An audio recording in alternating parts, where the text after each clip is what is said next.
Buen día, mis estimados estudiantes. Esta es una sesión para la asignatura de temas selectos de Biología 2, donde vamos a hablar de artrópodos. En la continuación, ya vimos miriápodos y arácnidos. Ahora vamos a ver crustáceos y vamos a ver insectos. Los crustáceos son artrópodos mandibulados que tienen dos pares de antenas y el cuerpo la mayor parte de las veces está dividido en dos partes: cefalotórax y abdomen. Cefalotórax es porque tienen el tórax y la cabeza fusionados, aunque hay algunos ejemplares que pueden tener tres partes corporales: cabeza, tórax y abdomen, como en el caso de los insectos se presenta. Tiene una cubierta de quitina, que es un polisacárido que tiene aspecto como de plástico resistente y que en algunos casos, en algunas especies, se impregna de sales de carbonato de calcio, dándole un aspecto todavía más sólido, como el caso de las langostas o algunos cangrejos. Los apéndices de los crustáceos son birrámeos, quiere decir que tienen dos ramas, aunque alguna de ellas generalmente está muy reducida y está modificada en una estructura branquial.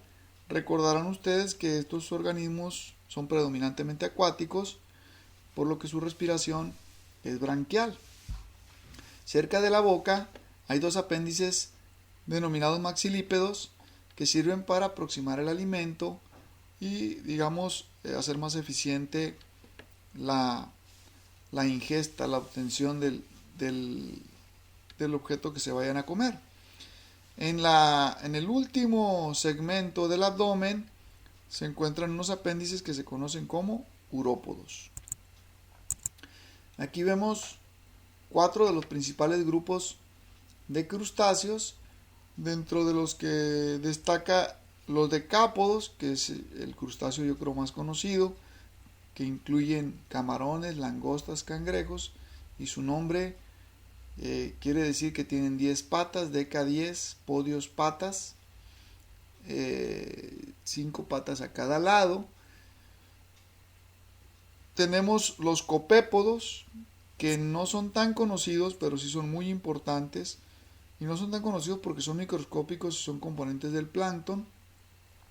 Tenemos los cirripedios, que estos, los más conocidos son los balanos, que tienen un aspecto como de un volcán que está pegado a las rocas en las playas rocosas, muy comunes. Tenemos los isópodos, donde como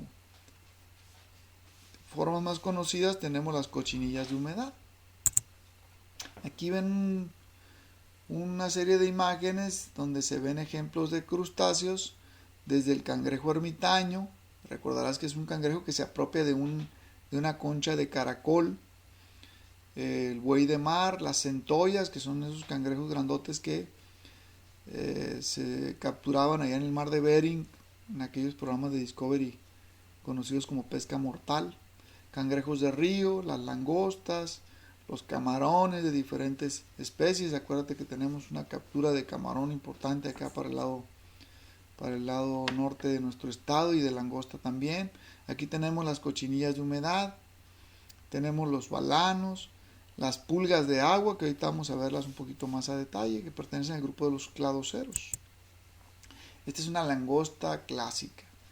Tenemos una captura importante de langosta en la zona del Pacífico, aquí en Baja California Sur. Ya sabemos que tiene mucho valor comercial. Esta es una imagen donde se muestra las partes del exoesqueleto, de la estructura externa de una langosta, donde se distingue perfectamente el abdomen, el cefalotórax, las 5 extremidades de este lado, se complementan con 5 del otro lado para formar 10. Este es un decápodo. Un ojo que está montado sobre un pedúnculo cilíndrico, así que es como saltón el ojo. Tenemos las anténulas. Estas anténulas tienen funciones sensoriales. Tenemos las apéndices abdominales, donde La langosta hembra protege a los huevos, ahí los trae cuando está en esa época reproductiva. Tenemos aquí una imagen de la estructura interna, de la anatomía interna. Ya habíamos comentado que los artrópodos tienen una anatomía más compleja que los organismos invertebrados que habíamos visto, como los gusanos. Aquí vemos un detalle del estómago, un corazón que está en posición dorsal, como pueden ver, un cordón nervioso en posición ventral con un cerebro pequeñito. Tenemos las gónadas, musculatura. La musculatura, bueno, está en la región abdominal, con movimientos de la región abdominal se desplaza en el agua, y por eso precisamente es la parte que contiene más carne. Aquí vemos un ejemplo de un cangrejo marino, en este caso es una nécora del Mediterráneo, pero pues aquí en las costas locales tenemos ejemplares muy similares que son preciados, digamos, por su valor comercial. Aquí tenemos una imagen de una cochinilla de humedad que vive en lugares donde hay trozos de madera, hojarasca, humedad, porque se alimenta de esa materia en descomposición. Son muy comunes para nosotros. Aquí tenemos una pulga de agua, pertenece al grupo de los cladoceros, y aquí se observan, gracias a su exoesqueleto transparente de quitina, se observan los huevos y algo de su anatomía interna. Estas se reproducen sexualmente y también se reproducen asexualmente por partenogénesis. La partenogénesis consiste en que del óvulo se desarrolla un adulto.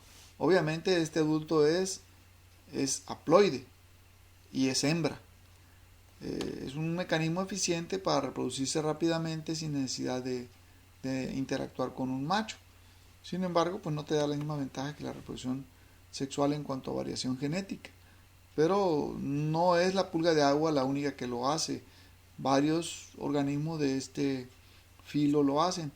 Un ejemplo muy conocido para nosotros serían las abejas. Las abejas obreras, muchas de ellas, las abejas, europeas, productoras de miel, recurren a la partenogénesis precisamente para reproducirse asexualmente, aunque lo hacen también sexualmente.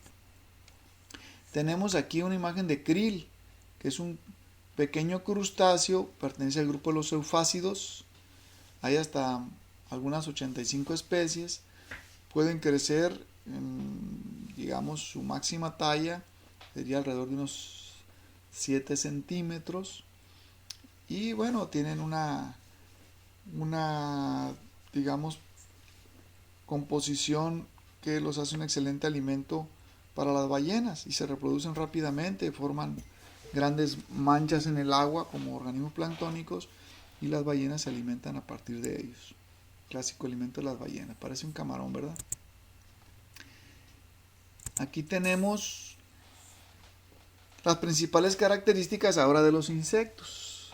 La clase de los insectos representa el grupo taxonómico más diverso de la naturaleza.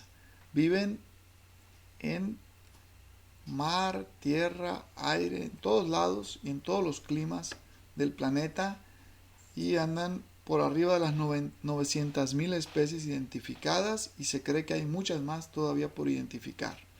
Su cuerpo está dividido en 3 partes, que son la cabeza, el tórax y el abdomen. Tienen 6 patas y su respiración es predominantemente traqueal, es decir, por un sistema de tubos respiratorios. Aquí vemos la imagen de un insecto clásico, en este caso una abeja. Se ven perfectamente distinguibles las 3 partes de su cuerpo: cabeza, tórax y abdomen.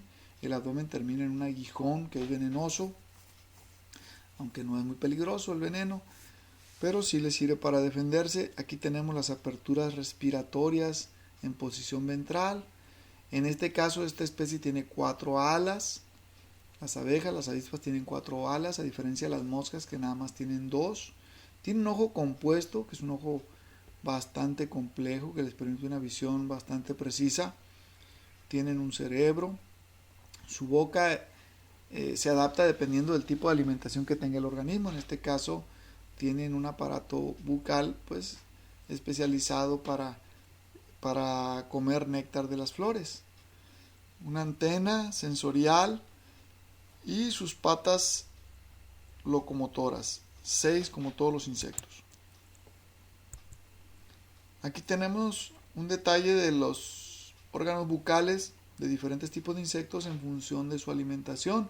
Por ejemplo, el mosquito, que tiene un tipo de boca que está especializada para ser picador, chupador. Los moscos, acuérdate que comen néctar o sangre. Las hembras comen sangre cuando se van a reproducir y los machos comen néctar. El caso de las langostas, que nosotros aquí le conocemos como chapulines, que tiene un aparato bucal masticador. Las mariposas, que tienen un aparato bucal que se conoce como espiritrompa y es para comer néctar de las flores, sobre todo flores que tienen una forma como de campana.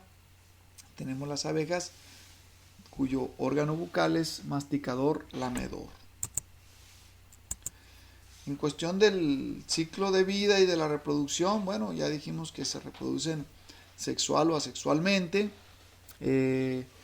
Su ciclo de vida implica una metamorfosis, que la palabra metamorfosis quiere decir transformación, es decir, que pasan por una etapa larvaria que se transforma en la etapa adulta.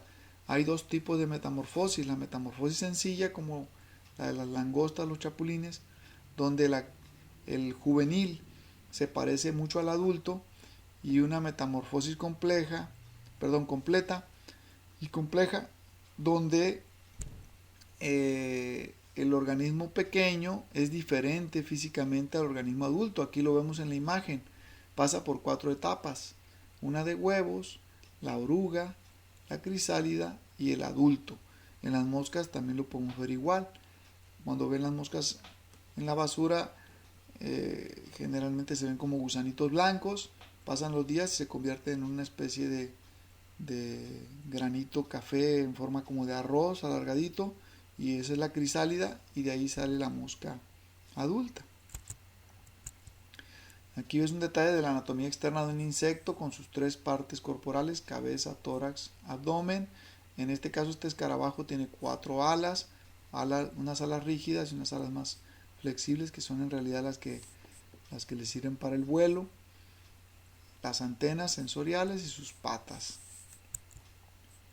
Aquí vemos 8 de los principales grupos de insectos, entre los que destacan los ortópteros, que son como los chapulines, los saltamontes, las langostas, los himenópteros, que son las abejas, los hemípteros, que son las chinches de campo, los lepidópteros, que son las mariposas, los odonatos, las libélulas, los coleópteros, que son los escarabajos, los dípteros, las moscas, que le deben su nombre di-dos a las alas, dípteros, los afanípteros, que son las pulgas, como las que atacan a nuestras mascotas. Aquí vemos una mariposa monarca. Recordarán que es una mariposa muy, digamos, icónica en México, porque tiene una zona reproductora en el centro del país muy importante, a partir de la cual realizan una ruta migratoria hacia Norteamérica, y a la zona reproductora se le conoce como el santuario de la mariposa monarca, ahí en el centro del país. Tenemos aquí a una mantis religiosa. Vean en esta foto acercada qué detalle tan bonito de la estructura física.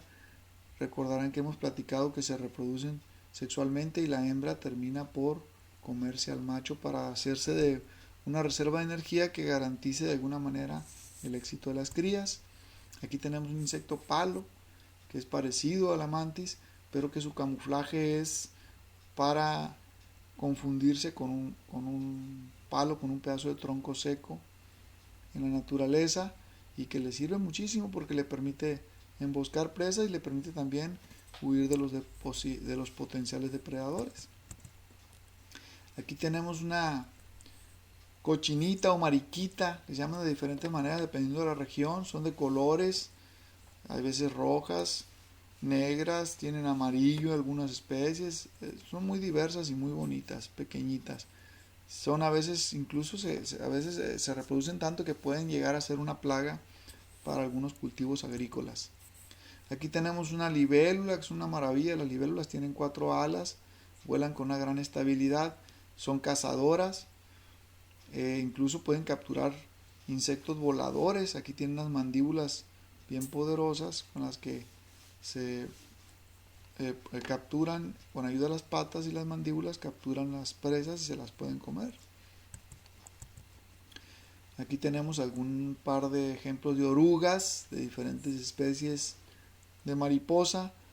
Se distinguen por el colorido. Algunas tienen este colorido tan notorio precisamente para advertir a sus atacantes que son tóxicas o que tienen mal sabor, y de esa manera protegerse.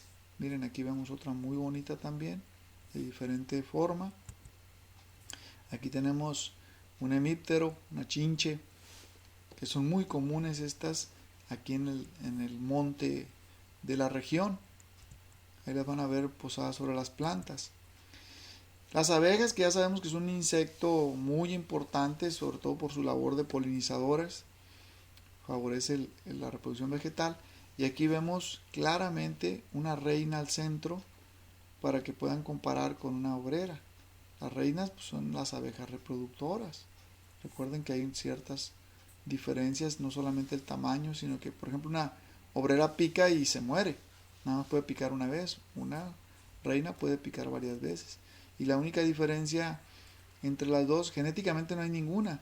La única diferencia es que esta fue alimentada por la jalea real, que contiene algunas sustancias que hacen a veces de hormonas, que le dicen al organismo que se desarrolle de esta manera.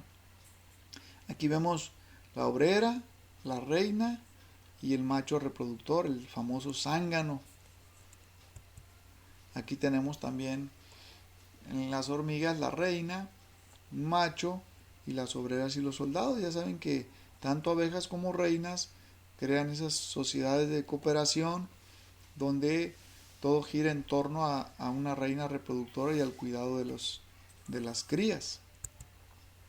Este es un escarabajo titán de Sudamérica, y esta es la mano de un niño, nada más para que tengamos el referente del tamaño de este animal. Con estas mandíbulas puede pegar unas mordidas que pueden llegar a ser molestas, aunque no es tóxico, no es venenoso el animal. Este es un escarabajo pelotero. En África son muy característicos. Hacen pelotas con el guano de los elefantes, con el excremento de los elefantes, y en esas pelotitas las depositan en un hueco que fabricaron, que ellos construyeron, y depositan huevecillos ahí para que las larvas se alimenten de la materia fecal almacenada en estas pelotitas. Aquí vemos una avispa del desierto. Las avispas del desierto son grandes, tienen un aguijón venenoso y atacan a las tarántulas porque en ellas depositan los huevos para garantizar que sus larvas tengan alimento, se alimentan del cuerpo de las tarántulas. Entonces la inmovilizan, depositan huevos, sigue viva muchas veces la tarántula y las larvas se la empiezan a comer cuando todavía está viva, en una situación que pudiera resultar cruel o grotesca, pero bueno, son las adaptaciones que estos organismos han sufrido para tener éxito biológico, y ambas tienen éxito puesto que están aquí presentes todavía en la actualidad como especies. Si no hubieran tenido éxito, pues ya se hubieran extinguido. Así a grandes rasgos, este es el tema de crustáceos e insectos. Recuerda que esta no es una clase avanzada de biología o de zoología de invertebrados, sino que es una clase que pretende darte las bases para incursionar en estudios de mayor complejidad. Espero que la explicación haya sido clara. Estén al pendiente de las actividades. Es cuanto, los saludo con gusto y síganse cuidando. Hasta pronto.